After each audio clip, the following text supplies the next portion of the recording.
Hi, I'm Tim Daigle, and this is Faith-Driven Network of Pittsburgh's Treasure Talk Spring 2024 series.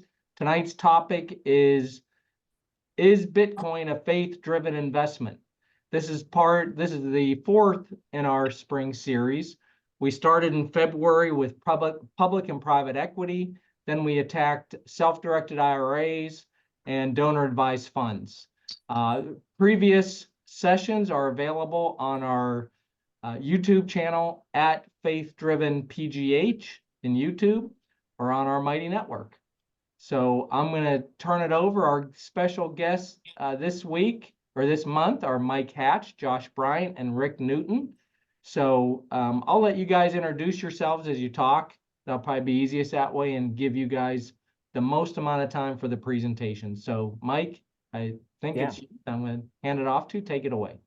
Cool. Thank you, Tim. All right. My name is Mike Hatch, and I am an executive coach / pastor through Truth at Work, which is we facilitate executive roundtables for Christian business owners and entrepreneurs, and as well as being a former pastor, and then of course what I would call a Bitcoin optimist. So I'm very excited and looking forward to sharing with you guys about Bitcoin tonight. And I'm married for 20 years this last week, actually, praise God, with one son, 14 years old.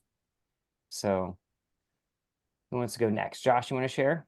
Sure. Hi, everybody. I'm Josh Bryant. I have a 25-year career in banking and technology. Recently spent 3 years at Google, left Google in January, and I'm focused on Freedom Trust, which I am the founder of. I started Freedom Trust in 2020. I got involved in the Bitcoin industry back in 2018 when I left the corporate world to join a small crypto startup here in Pittsburgh. Freedom Trust is an advisor for Bitcoin and cryptocurrency.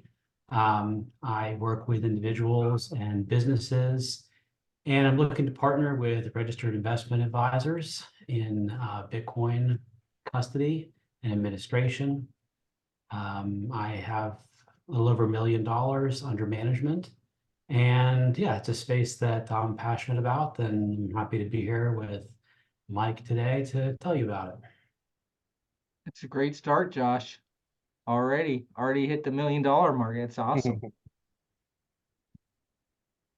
Yeah, Tim, or I'm sorry, Rick, do you mind introducing yourself just in case I could see you chiming in here along the way for sure? Yeah, so my name is Rick Newton. I'm really here just to support Josh and Mike and this whole crew. I am a serial entrepreneur. I've been a management consultant for most of my life. Sold that business in January. Sold another part of my business just last week. That liquidity event is actually what happened about what got me into studying Bitcoin about 2.5, 3 years ago. And since then, I've been on this search to figure out how do we steward the wealth or the resources that God entrusts into our hands. And, spoiler alert, the conclusion that I came to was that the most biblically sound money that is in existence today is Bitcoin. So I've done at least 1,000, maybe 2,000 hours of research around Bitcoin and other asset classes as well. And so I'm very passionate about the space as well. So I'm here as one of you. And if you've got questions about what do I do, how do I invest, all these different things, I'm here just to maybe support these guys and answer some questions from a practitioner's perspective. Yeah, I appreciate you joining, Rick. Thanks so much. Yeah, thank you. Yeah, and this is great. I mean, this should be a great topic and a lively one. So, Mike, you can kind of take it from here as far as how you want questions. Like, I know you have so much stuff. So if you just want the first half to go, you do it how you want. Okay, so yeah, I'll bring up the slide deck to start with, and then we'll go from there. And let me see here. Present. Okay, so Yeah, tonight we're talking about whether Bitcoin, or hopefully answering the question, is Bitcoin a faith-driven investment?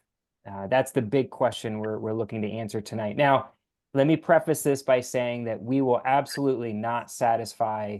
I don't expect to convince anyone tonight with the literally 20 minutes we have to do this presentation.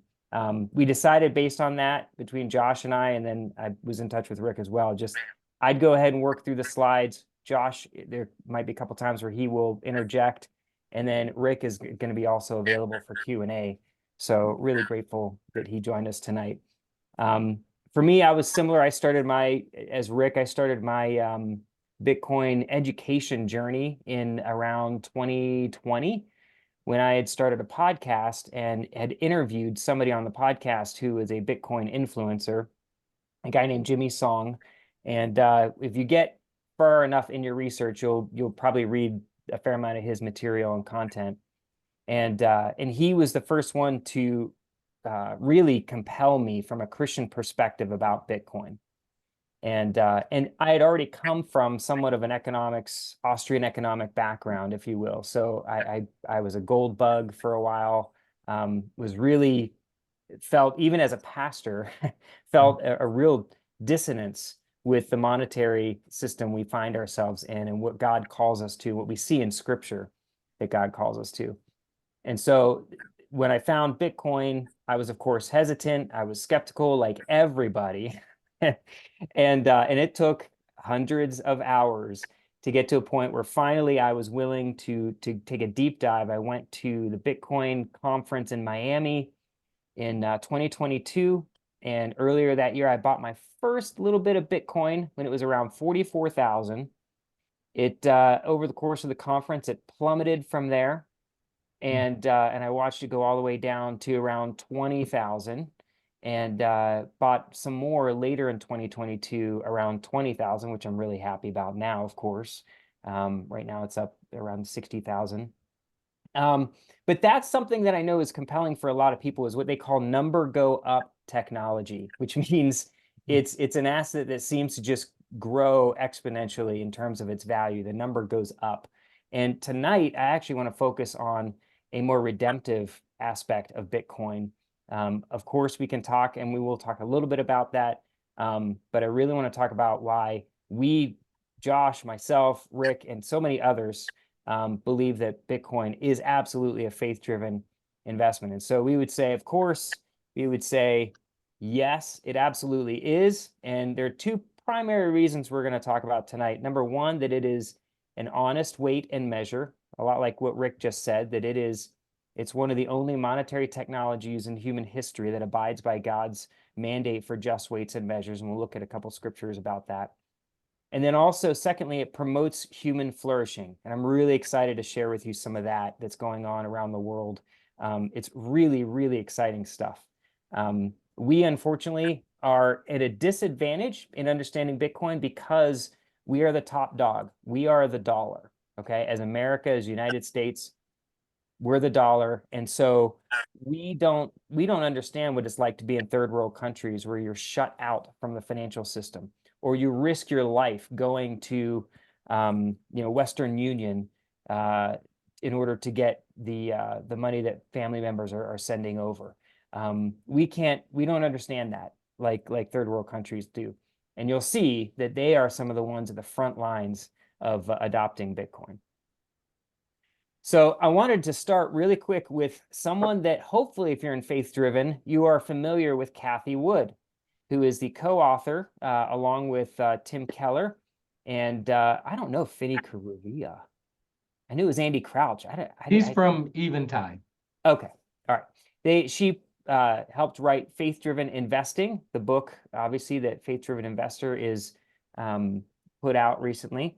And I'm going to stop sharing. I'm going to bring up a video from a conference in 2022, the conference that I went to. And this is the Bitcoin conference, a video of it. And this is Cathie Wood sharing about Bitcoin from her perspective. Now, it shows Michael Saylor here for the first part of her talk. The camera will go to her eventually, but I just wanted you to hear her. And actually, hold on. I don't remember if I hit share sound. No, I didn't. Okay, good. Make sure I do that. Share sound. And these are a very quick 30-second clip of Kathy Wood and what she would say. Again, coming from a Christian perspective, she is absolutely a Christian. So here we go. I often, when we're trying to impress upon investors how important this movement is, what I usually say is, okay, listen to this and listen to every word, because every word is important. Bitcoin is the first global. That's really important, as Michael said. Private. Now it's open source, but there's no government involvement. So private. So first global, private, digital, rules-based monetary system in the history of the world. It is a very big idea. Yeah. Okay, so just some perspective from Kathy Wood I wanted to share to kind of give you an idea. We're going to use what she said there in our presentation tonight as well. Whoops. Let me go back. Where is my screen? Disappeared. Hold on one second. Where did it go? Oh, I actually may have hit X and X'd out of my presentation. Give me 1 second. This will just take a moment. Not. Here we go. Okay.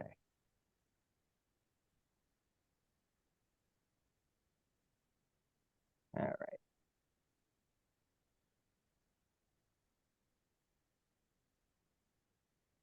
And we're back in. Let's do this.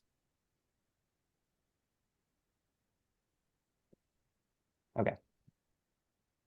All right. So yes, and that was Kathy Wood. And then I wanted to move on to a couple passages that talk about the abhorrent nature of the debasement of money and currency, because that's what we're seeing with the dollar.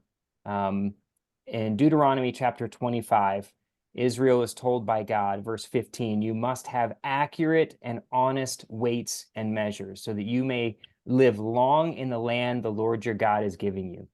For the Lord detests anyone who does these things, anyone who deals dishonestly. I don't have time to go into the background of the way they would debase the money back then. It is in my presentation online, which I can share later, that goes into greater details. But what they're saying here is exactly what's happening to the dollar today is exactly what he's warning against in this scripture, okay? And God is very passionate about this. You see this in Isaiah chapter 1. See how the faithful city has become a prostitute. She once was full of justice. Righteousness used to dwell in her, but now murderers. Your silver has become dross. Your choice wine is diluted water. Silver was the money of the day. And what it means become dross is that it is being debased. It is being mixed with other metals, base metals, in order to artificially expand the monetary supply, stealing value from other people, okay? And giving it to the more elite and connected. It goes on, your rulers are rebels, partners with thieves. They all love bribes and chase after gifts. They do not defend the cause of the fatherless. The widow's case does not come before them.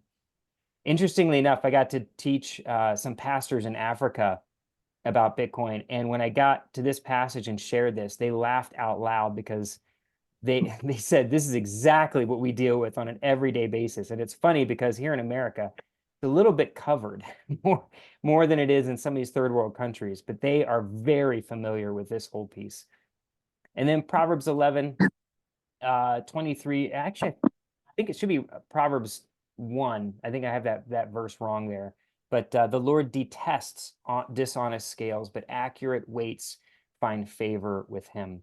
And we would say that Bitcoin is absolutely an accurate weight, which I believe, I know this is a far out thing to say, but finds favor with the Lord. Yes, I believe Bitcoin finds favor with the Lord based on its properties.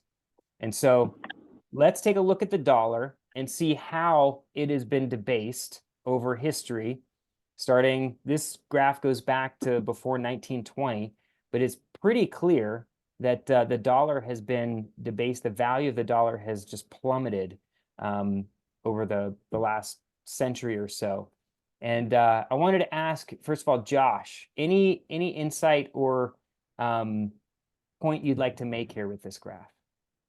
Yeah, I think this is a really powerful image that shows you the loss in purchasing power over the years, starting with creation of the Federal Reserve back in 1913, followed by FDR, taking us off the gold standard and making it not possible for individuals to take their dollars in and get gold for it.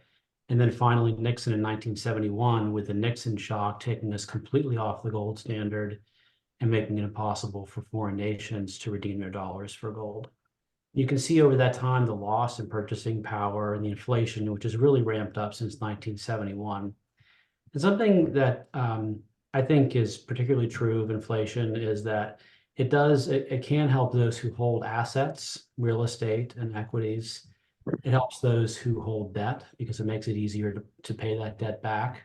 But it makes things much, much more difficult for those who are poor, whose wealth is in their wages, because the money that they earn buys less and less, and it increases the wealth inequality that we see. So yeah, inflation is, as you can see, we've just lost so much of the value of the dollar, having taken it away from hard money. And I think Mike will talk more about the properties of Bitcoin to make it a sound digital money rather than a commodity money like gold, but a sound digital money. Yep. So what happens when the dollar does this is the more marginalized and vulnerable are the ones that pay and are even more marginalized, and those who are well connected or close to the money printer, politically speaking, have the opportunity, as Josh just said, to buy assets to protect themselves from the decline of the dollar's value. And that is one of the reasons why Scripture says it is abhorrent. In Micah, Jeremiah, Amos, I could go on. All the major prophets talk about it, and it's described as violence. It's described as grinding the faces of the poor. It's very, very serious. So just wanted to make that point. Here, I wanted to contrast that with a log chart. This is a different type of chart that a lot of people aren't used to seeing. And Josh, I might want a little bit of your perspective on this. And Rick, you could jump in here too if you want. But this kind of gives you what log charts do with price action. It helps you to see the patterns that come from it.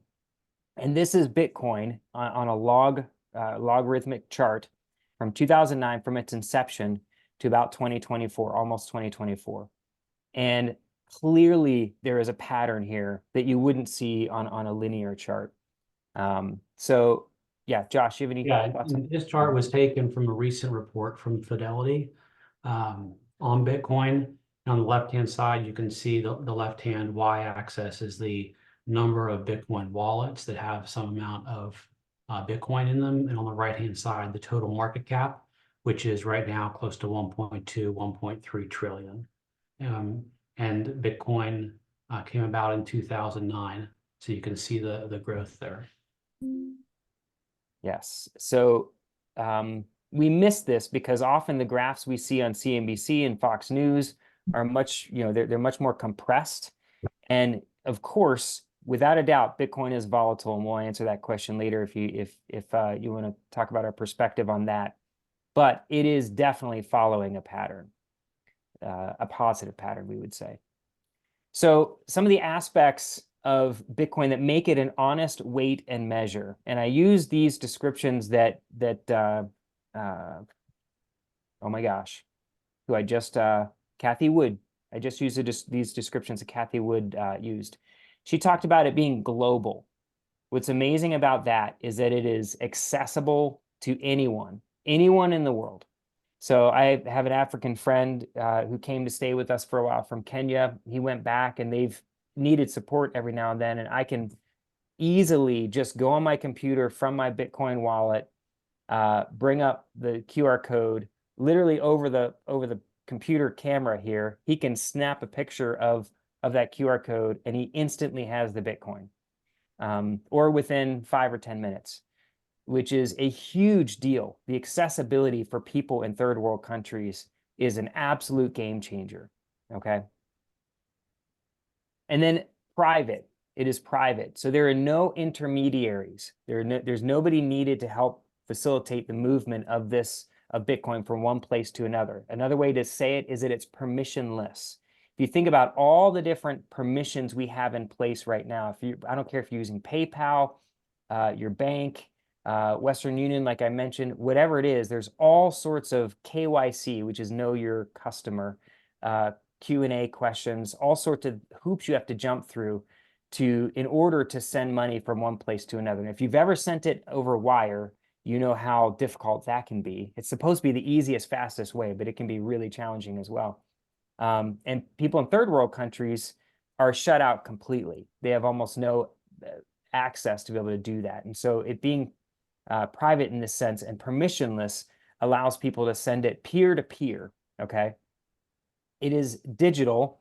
And what I mean by a transparent ledger, the fact that it's digital allows it to be a transparent ledger. So what I mean is money as a whole is simply a ledger. Think about your checkbook, okay? You write a check, you put the number in there. If you still do that today, maybe you don't, but if you did, you keep track of where that money went. And basically money is a network. It's a ledger network ultimately, and it keeps track of who owes what to whom, who's been paid, and who owns what, right? And so Bitcoin is a digital transparent ledger that you can see everything that's on there. Now you don't see people's names, you just see the random numbers and letters that make up wallets. But for example, you can see Satoshi Nakamoto, who is the one who created Bitcoin from the beginning. You can still see his wallet. People have been tracking it from the very beginning, and he's got literally billions of dollars worth of Bitcoin that has not moved in 15 years, still hasn't moved. And we will know exactly if and when that happens, but it hasn't moved yet. So it's completely transparent, which is huge. When was the last time the Fed was audited? Anybody know? Now, it's been a long time. When was the last time we knew how much gold was in Fort Knox? I think it was before 1933, maybe. Bitcoin is different in that it's completely transparent. And then it's a rules-based monetary system, is what Kathy Wood said, based on proof of work, which is really critical. People will rail against this, but it is super critical that proof of work is there, because what happens in contrast with the dollar can just be printed and created, well, not even printed anymore, just keyed in. Anytime you get a loan from a bank, a mortgage, a car loan, a business loan, that money is literally just entered in and jumps into existence out of nothing, okay? There's no proof of work needed. So by doing that, it steals value from everybody else's dollar, okay? Bitcoin is different. It's strictly limited, and can never be expanded. The supply can never be expanded, and it's proof of work, which means real computer energy has gone into creating every single Bitcoin. You can count on it that real work has been done. And that's where, when people ask what backs Bitcoin, that's it. Josh, Rick, anything you would add to this? I think it's a good point on proof of work, how important that is for the Bitcoin network. You've probably heard of Bitcoin miners. They're located all around the world, and those miners are all expending energy to search for the next block and record transactions there. No intermediaries necessary in order to send Bitcoin over the network. It's a global network, and you can send a Bitcoin from here to the other side of the world very quickly over that network. And it is very decentralized and very distributed and it has that hard cap of 21 million coins. So it's not an inflationary currency. Awesome. Appreciate that. All right. So then the last point, promotes human flourishing. And I'm going to hopefully be able to get through this in about 5 minutes or so. This is what I am so passionate about. I cannot wait to share with you guys. So Bitcoin, like I said, is being adopted in third world countries way faster than it is here. Okay. So a couple examples of the redemptive usages of Bitcoin. China. Human trafficking, sex trafficking is a huge issue in China. Women are being transported from North Korea over to China, and especially over there in Eastern China. And unfortunately, there are children that are born from these illicit relationships, these encounters, and China will not take ownership of these children. Neither will North Korea. And so these children are literally the definition of orphans. Nobody wants them. But the underground church in China has taken these children in, as well as some of these women who've been sex trafficked as well, and utilize Bitcoin as a way to be able to provide food and clothing and education. And they can do it under the radar because of the nature of Bitcoin, okay? 70% of all Bitcoin transactions right now under $1,000 are in Africa, which is no surprise when you think about Africa has been one of the most exploited continents on the face of the earth by America, by France, by so many others who we have absolutely pillaged this country of resources.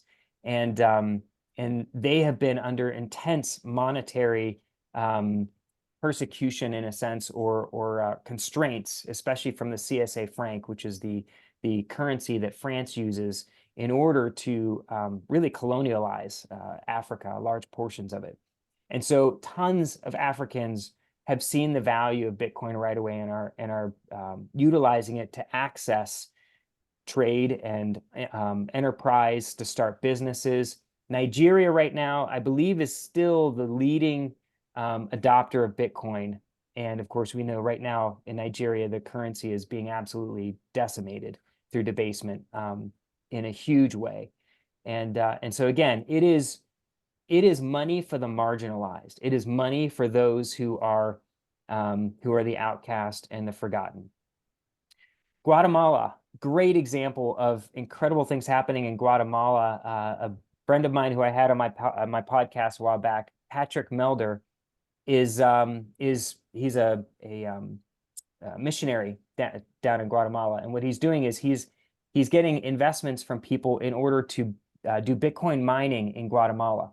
And this is a huge deal because what's happening, there's tons of trapped energy in Guatemala, oil, natural gas, just a ton of it. But the incentive hasn't been there to invest in order to access that energy yet. Bitcoin mining has now incentivized that investment to get in and get some of that trapped energy in order to mine Bitcoin. And Patrick is using it as a way to reinvest into the local community, and then also, of course, pay back investors. But it's opened up a whole new door for countries like Guatemala, who wouldn't otherwise be able to access this energy and profit from it. And then this is probably one of my favorite examples. In Africa, there's a guy named Eric Hersman from a company called Gridless. And he is a missionary's, he grew up a missionary's kid in Africa. And I don't know if he ever actually moved back to America or not, but he's over there now. And he continues as a missionary over there, but now he's doing it through Bitcoin mining. And what he's doing is he's going into very remote areas of Africa that have no power. This is one of the biggest problems in Africa, is either no power or very intermittent power. And especially in more remote areas. And so he's going into these areas and he's utilizing energy like waterfalls and rivers, geothermal, solar, in order to build power grids. And then he's integrating Bitcoin mining into it. And the Bitcoin mining is helping to incentivize investment from overseas into these power grids in the most remote areas of Africa. And I just want to show you the cycle here, that this is so cool. So investors invest into building these grids and the Bitcoin mining that happens there. That, of course, provides power and even Wi-Fi, things like that, to people who wouldn't otherwise have it. It also, by the way, Bitcoin mining also helps to stabilize the power grid. Power grids, what makes them really hard is that, you know, you've got a lot of variation in the draw of the power. Bitcoin miners help that by powering up when people are not drawing on the power, and then powering down during high draw times, so that it evens out and helps to have a consistent draw, which helps with the production of the electricity in these grids. So it's a huge deal in terms of saving money that way and making it more sustainable and a stable grid. So then that the power that they got through the Bitcoin mining helps to secure the Bitcoin network.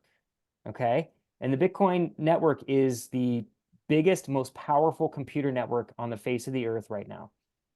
This is one of the reasons why, because of proof of work. Then that, of course, leads to, if the more secure the network is, the more the value of Bitcoin goes up, enabling them to pay back into these local communities profits and helping them to grow themselves as a community. But then also, he's bringing power, he's bringing light to these communities, and then he's sharing the gospel. I mean, you talk about a powerful metaphor for sharing the gospel. It's unbelievable. And then, of course, with those earnings, they can pay back investors as well. I just think that's such an amazing kind of cycle that happens. And it will only happen with proof of work Bitcoin mining. No other, the dollar can't do this, the yen can't do this, a euro can't do this. No other cryptocurrency can do this, okay? So yes, we believe Bitcoin is a faith-driven investment, both because it's an honest weight and measure, and because it promotes human flourishing. I think that is the extent. Yeah. So, so we want to turn it over for questions, but before I do, I just wanted to open it up again for Josh and Rick, if you guys had anything left you wanted to share. I think you really gave a good overview of it. I'm interested to hear people's questions. Okay, great, good. Yeah, Mike, the only thing that I would add is in terms of the journey, you kind of covered this, but just to be a little bit more explicit, you sometimes do not understand the value of an asset class like Bitcoin until you understand the problem that we have with our existing system. And Josh, you had mentioned as an example, we've got massive inflation, and that is a tax on the poor. And yet the rich have the opportunity to beat inflation because they have assets. And so, you know, so you buy property, or you buy securities, or you buy bonds. And in that way, in theory, you keep up with the inflation that's happening, the stealing of the purchasing power of our money. And so I would just say, you know, part of the problem is our existing system is not a neutral system. It's actually an evil system because, and one of the ways that we can see that is because it favors the rich, it favors those that have assets, and it punishes those that don't. And so inflation, if it's going up like this and your wages aren't going up at that same rate, you're going to lose purchasing power, and you will not be able to keep up, which is why, you know, first one spouse was able to work and support a family, then two spouses have to work to support a family, and then they have to have two jobs each to support a family. They just can't keep up because their wages are not keeping up with inflation. And then the other thing you said was so you borrow money. So what it does is it encourages you to take on debt. And so you're borrowing this money, and this isn't theory, this is reality. If I borrow at, say, 3% for a home equity loan, like I could get 4 years ago, and then I'm able to pay it back at deflated dollars, I'm making out. I'm paying back dollars that are worth less than the ones that I borrowed, while my asset continues to increase. And those two behaviors, you know, when we talk about favoring the rich over the poor, and when we talk about encouraging debt, those are two things that are opposite.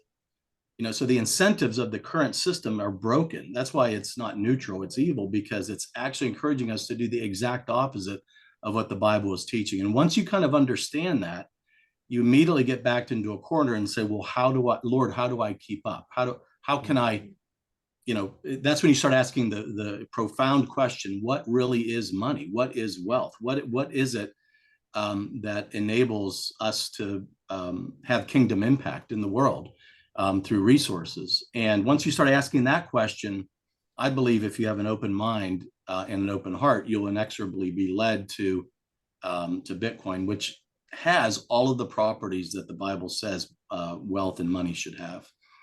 So anyway, I just wanted to emphasize the problem.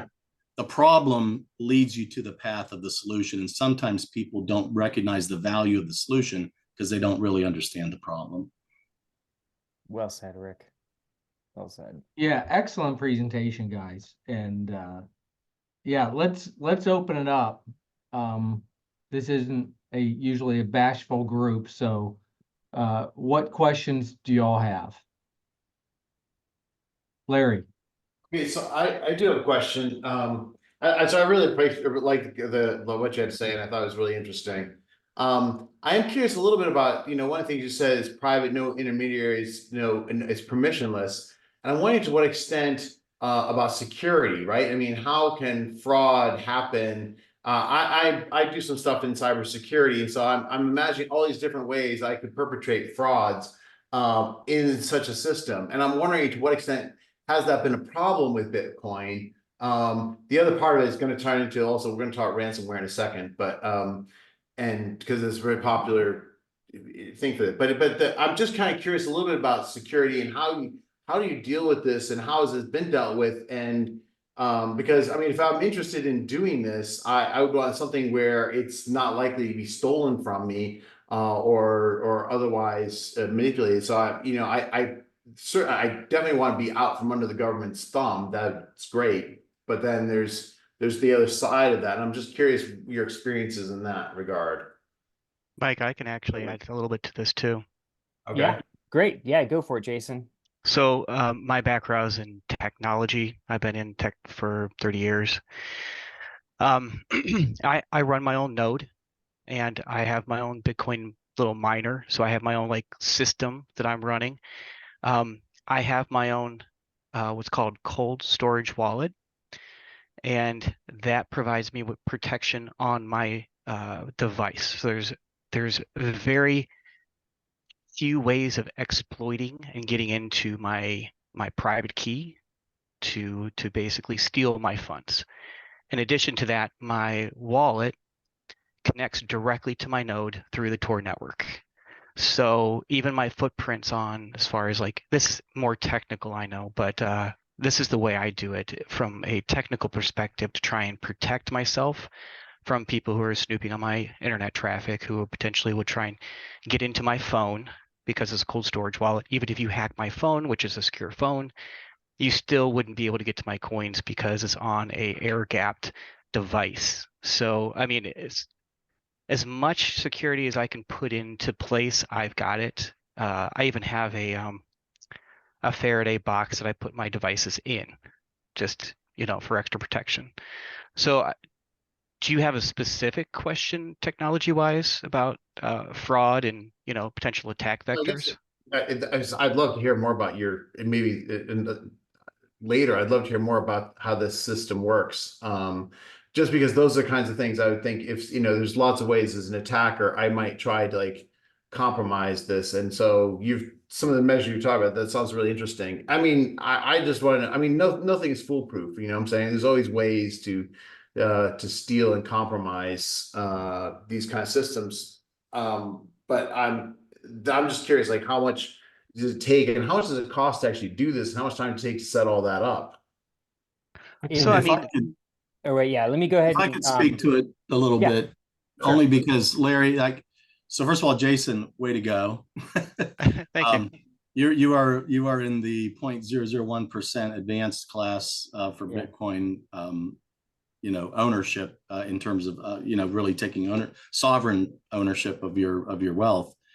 But Larry, I think the reason it's called cryptocurrency, by the way, and Bitcoin is in a class all itself, but it still uses cryptography, which is the SHA-256 hash. And so the odds of somebody guessing what your key is, now maybe Jason, you can help me with this, is something like 10 with 256 zeros behind it, of guessing whatever that number is, or ones and zeros, 256 combinations of ones and zeros. You would have to guess that in order to get into my Bitcoin.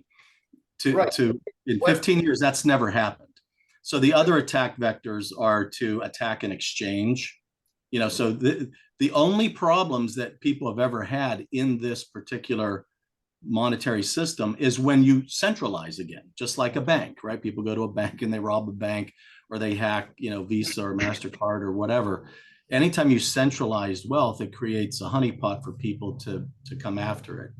But this is so decentralized. As long as you keep it decentralized and you don't put it on some of these centralized exchanges, which is what Jason was saying. He takes his Bitcoin, he might buy it on exchange, but then he puts it into a wallet, and he's saying a cold wallet, which means it's not connected to the internet. The minute you do that, nobody can get access to it.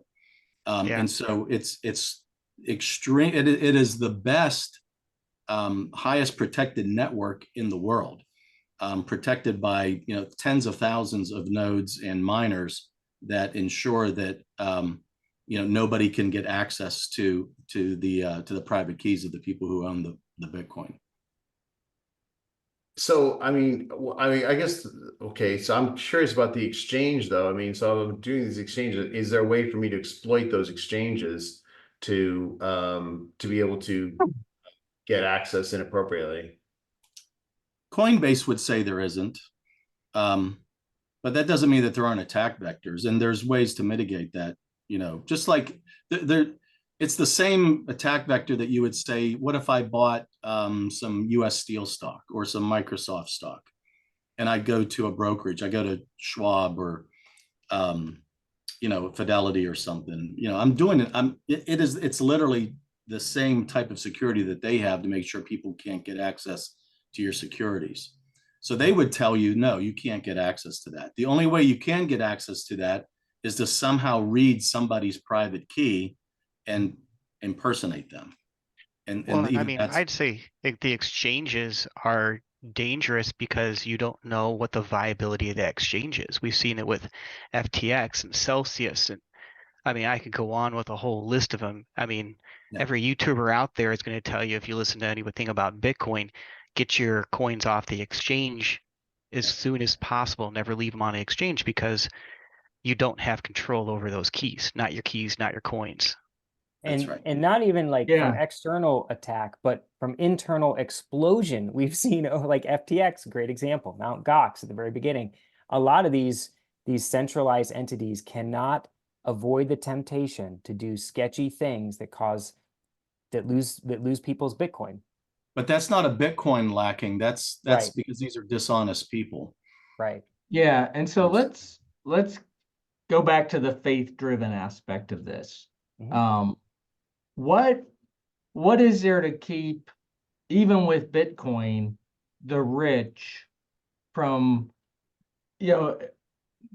my experience with Bitcoin is it's more of a store of value than a currency. And that's maybe in the US, maybe in Africa, it's very different, Mike, as you were saying. I really love that stat that 70% of transactions were coming from Africa.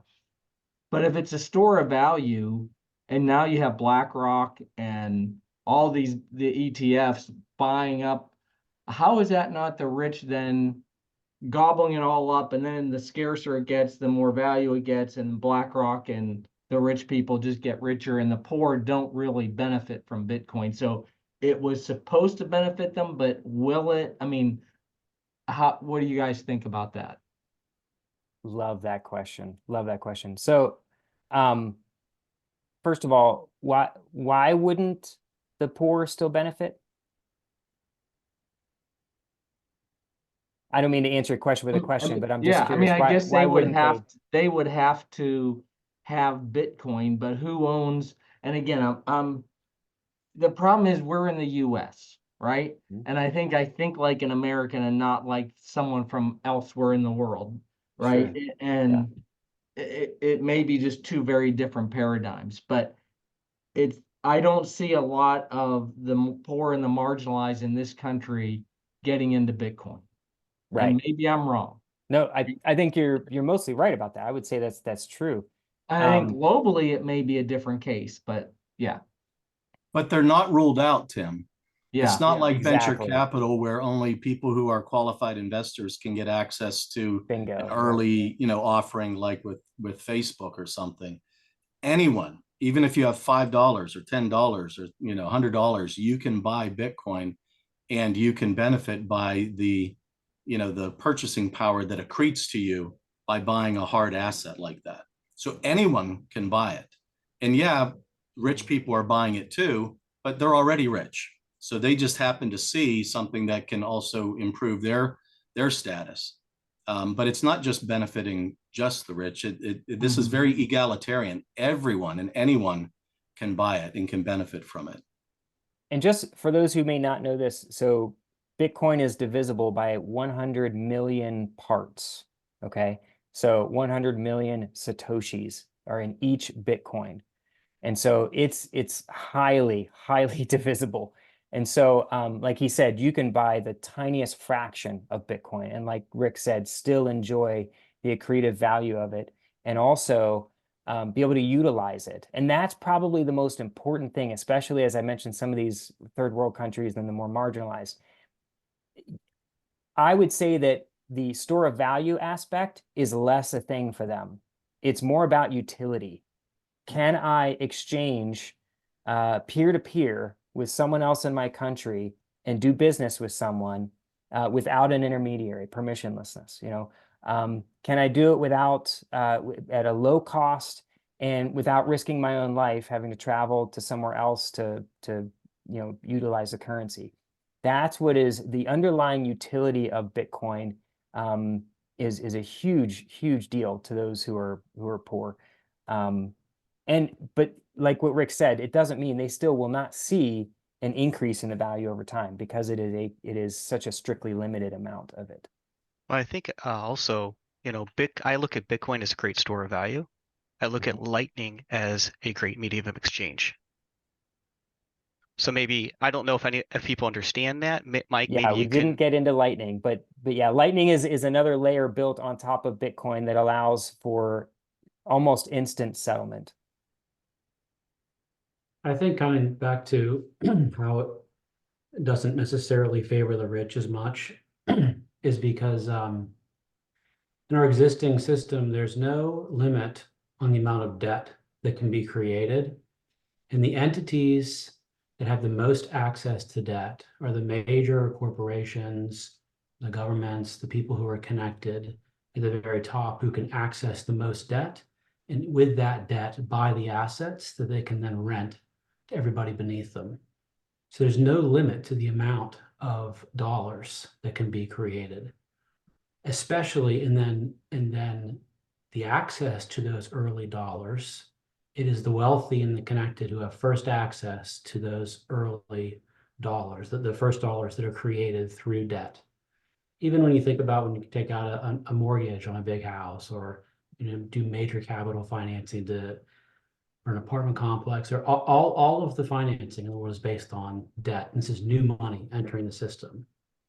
When you have a limited currency, which used to be a commodity, gold, and now we have a digital limited currency, Bitcoin, it limits the ability of the wealthy and the powerful to generate this new money because Bitcoin itself is capped in its issuance.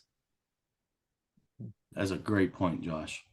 Yeah, I think so too, Josh, because when you look at it, if I want to borrow money, we all know the banks only lend money to people who don't need money.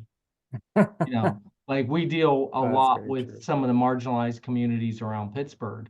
And part of the faith-driven network is, as investors, how do we help some of these entrepreneurs get started because they can't get money from banks, right? There's no bank that would lend to them, right? Because they need money. And if you need money, the bank's not going to give it to you, right? So I think the way you explained it was very good. Very good. All Plus, right, what other the other thing questions? is the rich people with Bitcoin are eventually, typically, these are people who have a philosophy of human flourishing. They're going to put that into play. They're not going to just hoard it. They're going to actually use it to invest and to build businesses and to invest in other people and to invest in communities. So you're going to, even though there may be quote rich people buying it now, they're going to be putting it into play, and that will benefit everybody in society. Amen, Rick. Yep. Yeah, part of the reason that Bitcoin is hoarded more now has to do with something called Gresham's law, which is a law from economics. I think Gresham lived in the 1500s. He said that the bad money chases out the good money. And so as an example, you could think about when we went off our silver coins, we used to have silver coins up until like the mid 60s. And then they started issuing base metals into the coins. And what did people do?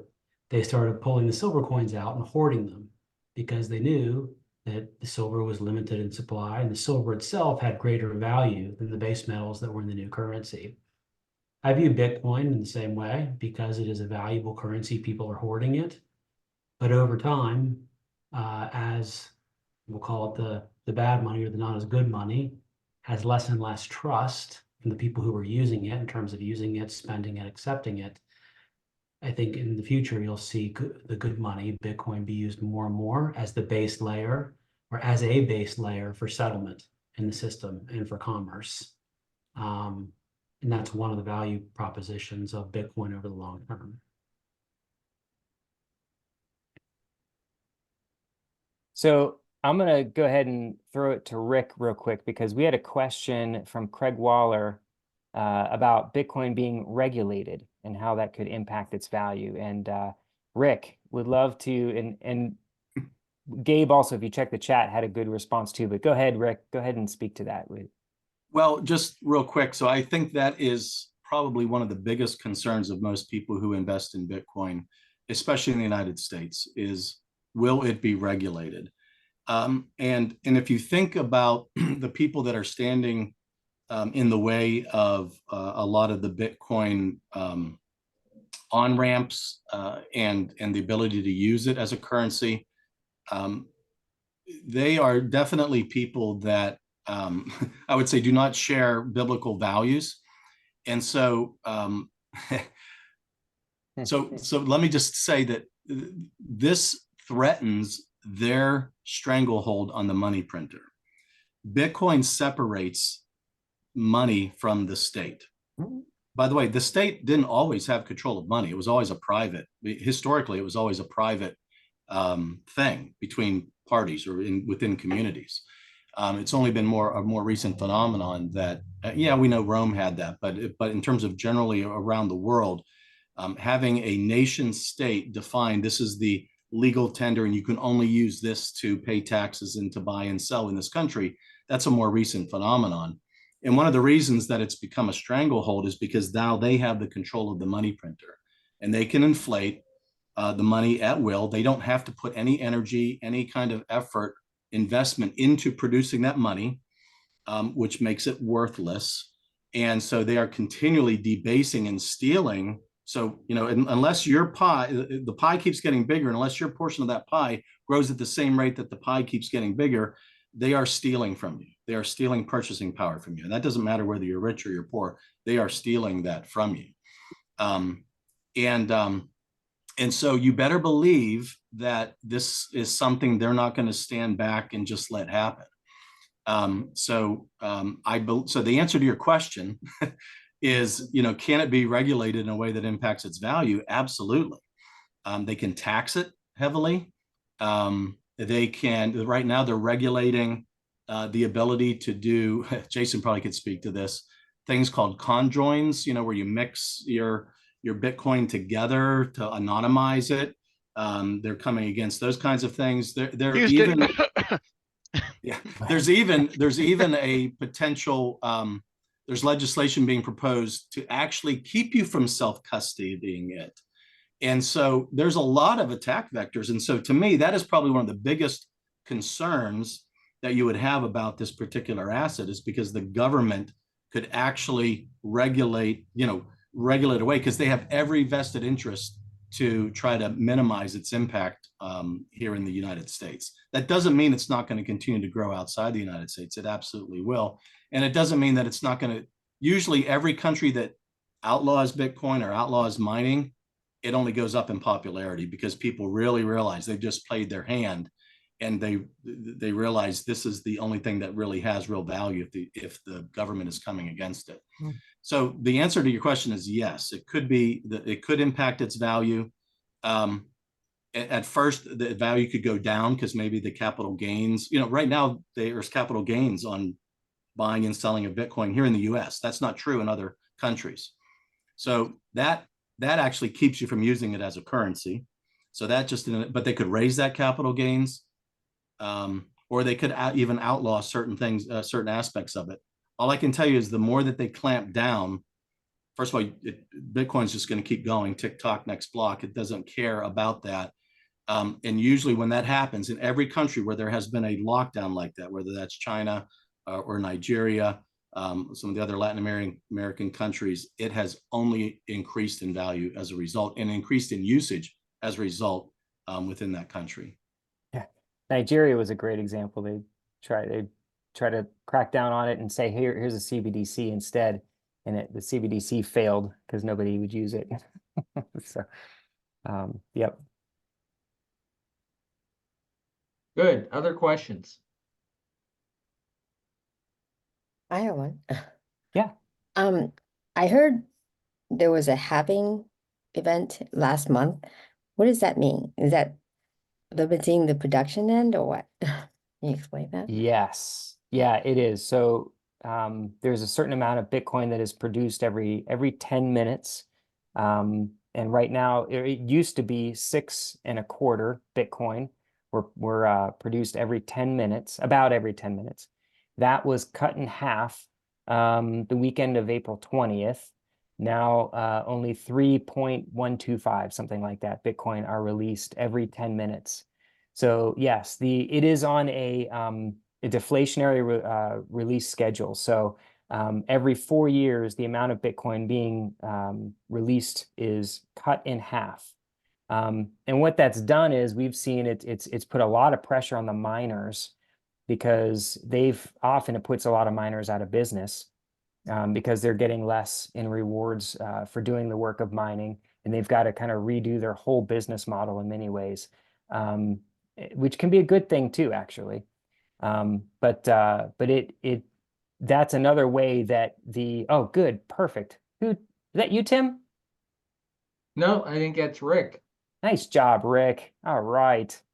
Yeah, so there you are. We've got right in 2024. Yep, right there was the last halving, just almost a month ago-ish. And every 4 years it'll be cut in half. So until there's none left. Yeah. So every 10 minutes, the miners are mining, they're expending energy to solve a mathematical problem. And every 10 minutes, as they build these blocks, an amount of Bitcoin is awarded to those miners, or a consortium of miners that build that next block. And it has gone down by half. It started with 50, then it went down to 25, then it went down to 12.5. Then, as Mike said, so every 4 years, it's called an epoch or epoch. It gets cut in half. The issuance gets cut in half, which makes it even more scarce. Okay. So first of all, how many people here know how much money the Fed's going to print? Quantitative easing or quantitative tightening. We have no idea. We hang on every word of Jerome Powell because we have no idea how much money is going to be made or destroyed in our economy, even with interest rates.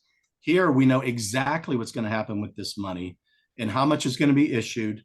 So for the next 4 years, we're in this epoch right here. It's 3.125 Bitcoin or 450 Bitcoin a day, approximately, that's going to be issued to miners as they work to solve this mathematical problem. Now look up here. So this is the issuance schedule in red. This Bitcoin supply here in gold, we are already up to what, 19.5 million Bitcoin have already been created. And so over the next, I think it's 100 plus years, we're going to have another million Bitcoin mined, but it'll never, it's asymptotic here. You see this, it'll never go above 21 million. It's programmatically programmed to, or as Kathy Wood says, rules-based to make sure that it does not go above 21 million. And so that's what the halving does. The halving on every 4 years on a regular basis. I think it's what, 240,000, 280,000 blocks, something Yeah, like that. I was gonna say it's based on the number of blocks. It's not necessarily based on time, which is it's you have to kind of approximate. Yeah. So what happens with the halving is that in theory, that cuts the supply, and so supply and demand dynamics start taking place as a result. And miners that are inefficient, are not using efficient uses of energy, they're going to get washed out of the system. And only the efficient miners, ones that are possibly using renewable resources or stranded resources of energy, are going to stay in the game mining this Bitcoin. And it also then decreases the number of Bitcoin that's for sale by those miners. And so what do we know about the laws of supply and demand? When there's less supply and when demand's increasing and supply is decreasing, price goes up. So does that mean it's more expensive though? No, Well, it can be. It's only as expensive as the last trade. It depends. You can go look on an exchange and find out what the price is. And you can put a bid out there for X dollars and see if someone will sell it to you for that. That's what price is determined by the market. Yeah, typically yes, after a halving, usually later that year, the exchange rate or price of Bitcoin goes pretty darn parabolic, and it's you actually see that in some of the log charts.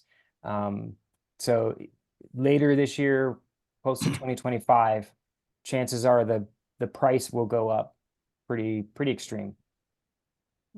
So if I could make one other comment, Mike, you had mentioned the number of addresses that are, since 2009, there's been a exponential increase in the number of people or number of addresses or wallets that are using Bitcoin. A lot of people will say Bitcoin's nothing more than a Ponzi scheme, right? I want to buy it at this price, and hopefully I'll buy a dumber person or a sucker at a later price, that'll buy it for more, right? That has nothing to do with it. This is literally exactly like Twitter, like your telephone, like the internet, like Facebook. It's Metcalfe's law. The more people that use the network, the more valuable the network is. It's not a Ponzi scheme. If you want to look at a Ponzi scheme, you should look at the US dollar and how much money is being interjected into the system. I think it's literally, we're running every 90 days, it's $1 trillion of debt is being created in the United States. So I just wanted to mention that that might look like, oh, that looks like a Ponzi scheme. That's not what it is. It's actually value of the network, and the value of Facebook kept going up. The value of the internet kept going up. The value of anything else that had these Metcalfe's law network effects goes up to the degree that more people join the network. That's what increases the value of the network itself. Yeah, that's well said, Rick. I think the best explanation I've heard of this is from a really smart person I know named Josh Bryant, who taught me when I asked you, Josh, one time, what am I getting with Bitcoin? Like, what is it? And I know it's digital. And he said, Tim, you're buying a piece of the largest network that's ever existed, right? And just like you said, Rick, with Facebook and those things, it's like you're buying common stock in the Bitcoin network. And I don't know how you worded it better than that, Josh, but that's stuck with me as far as, what is it, right, that I'm really owning when I buy. Right, it's a massive supercomputer network, as we were talking about earlier, massive supercomputer network around the globe. All of those ASIC miners, all connected to each other, that provide tremendous security, that prevent counterfeiting, that prevent somebody from overwhelming the network, and causing counterfeits. It's just tremendous security behind the supercomputer. And with the Bitcoin, you own a currency on that network. Bitcoin is both a currency and a settlement network. And there is no equity. It's not a company. It's not a security. It's a currency, and you own the currency of that network. And it's a technology. It's a very powerful technology, and you own a piece of that network. And Josh, if I could add to that, sorry to keep interjecting here because it just keeps reminding me, the analogy I just used, it actually falls short, because investing in the Bitcoin network is like investing in the TCP/IP protocol of the internet. Yes. Like, no one here invested in the internet. All we did was we waited until, oh, wait, there's another thing called HTML. And then there was another thing called Facebook that sat on top of it. We're talking about third or fourth layers on top of this TCP/IP network that were built, these applications that had tremendous value, but they were all centralized. We are now building a global monetary system through the Bitcoin network, and it is analogous truly to TCP/IP, and people are building all kinds of other applications and layers, like the Lightning Network is a layer on top of that will allow Bitcoin to scale to 8 billion people. And so there are different applications that are being built on top of it.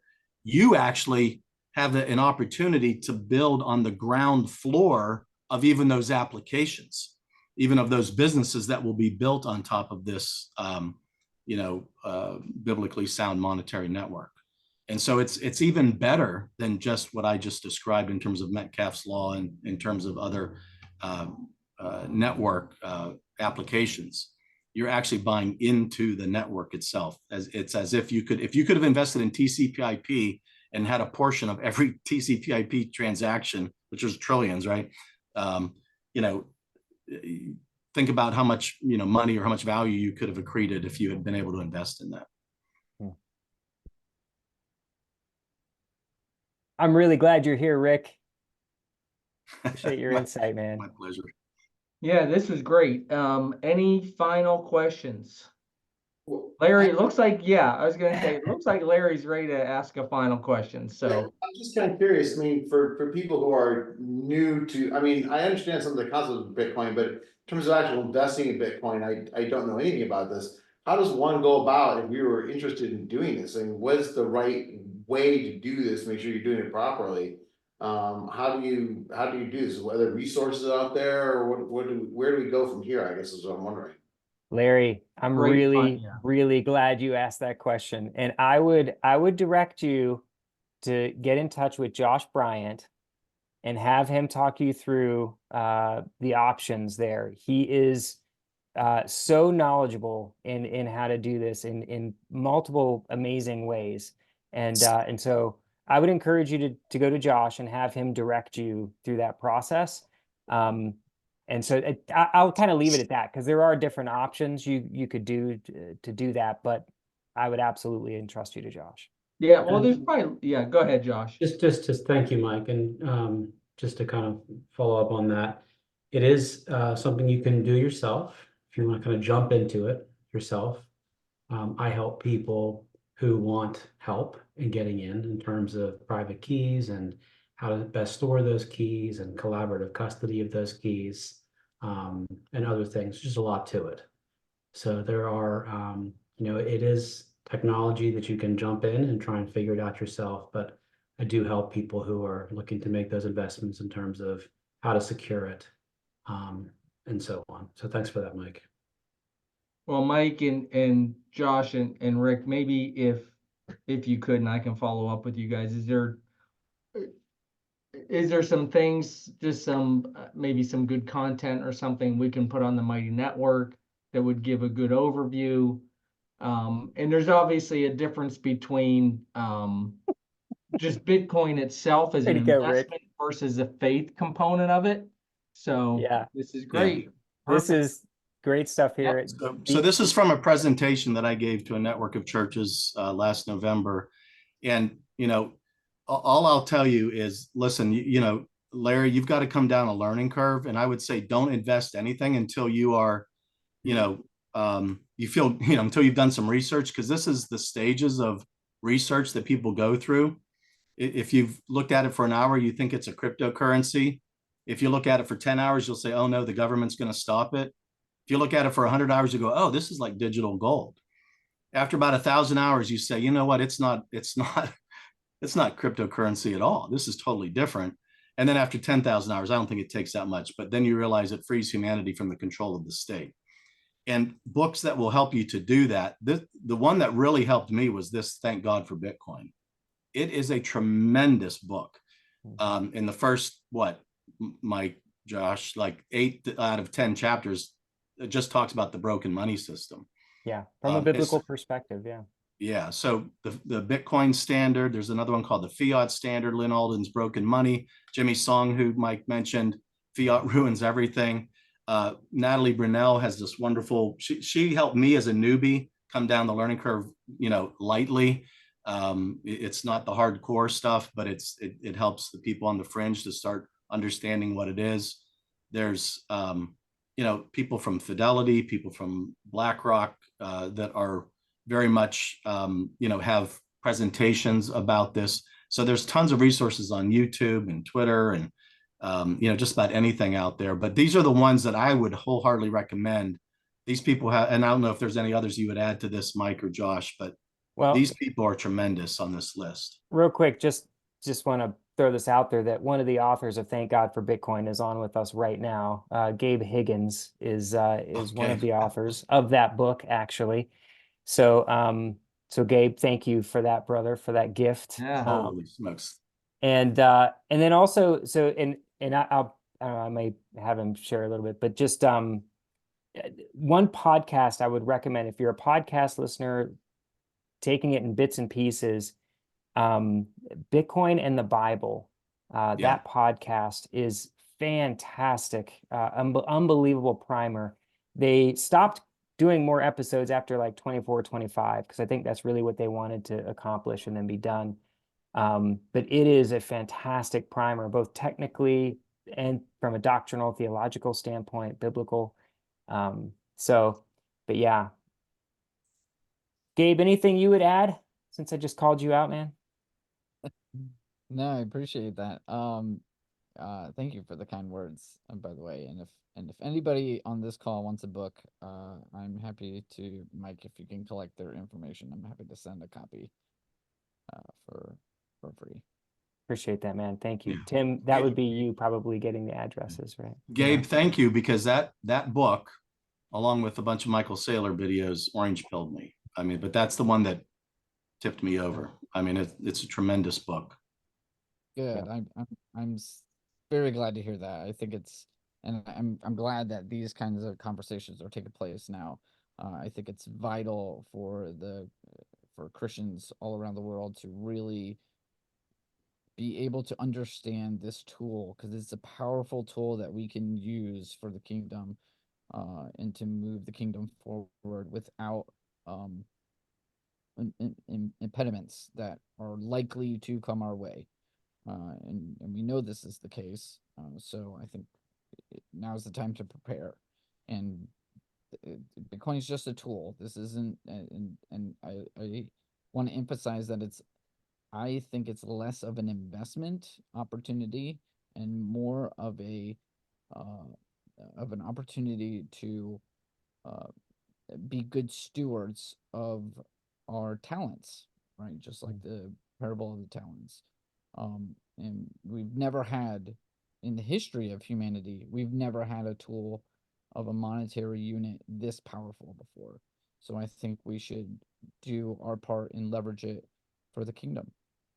And that's why we literally are thanking God for Bitcoin, because we think it is that tool that can be used in this way. And because it's truth, there's a bunch of lies that will come up against it, aren't there? And so a lot of what you will hear about Bitcoin, take it with a grain of salt if it's negative, because it most likely is a lie to try to stop the truth of what biblical sound money can be. And real quick, I just want to also, I know, Tim, we were way over. I just want to point out also Todd Blummer is on this call, who has been very involved in Bitcoin through his software company. And so he is a fantastic resource, especially from a technical standpoint.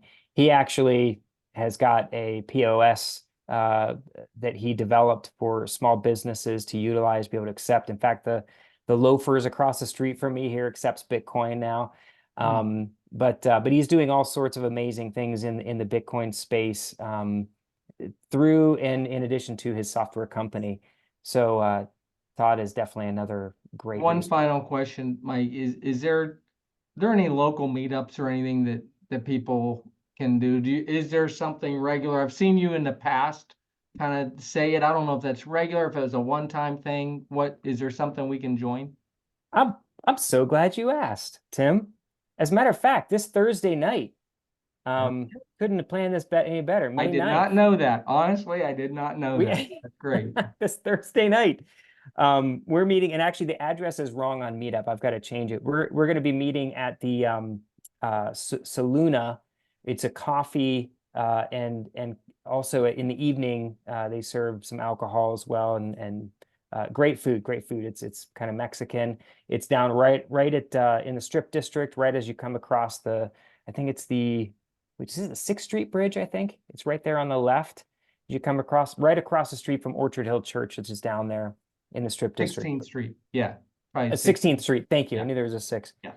So anyway, this Thursday evening, 6 to 8 p.m., we'll be there. And we do that every month. And then Todd actually also does another meetup. Todd, do you want to explain that real quick?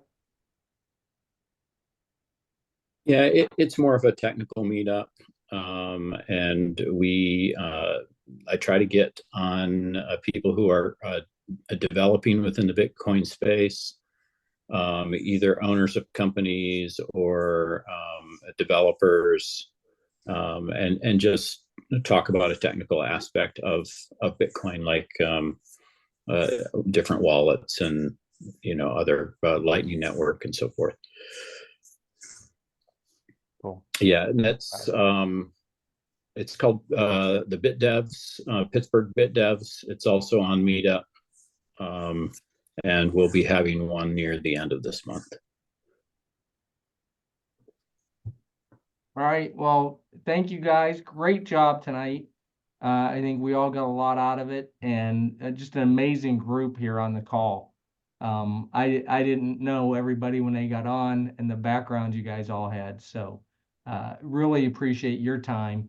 And this is a resource that our network, the Faith Driven Network of Pittsburgh, will be able to utilize moving forward. So hopefully we will be doing this we'll get you on the treasure talks every time, because I'm sure there'll be new developments and more people that want to hear about this. So appreciate it. Everybody have a great night, and we will sign off. Thank you all. Thank you, Thanks, Tim. everybody. God bless. Thanks, everybody. Have a Yep. good night. Thank you.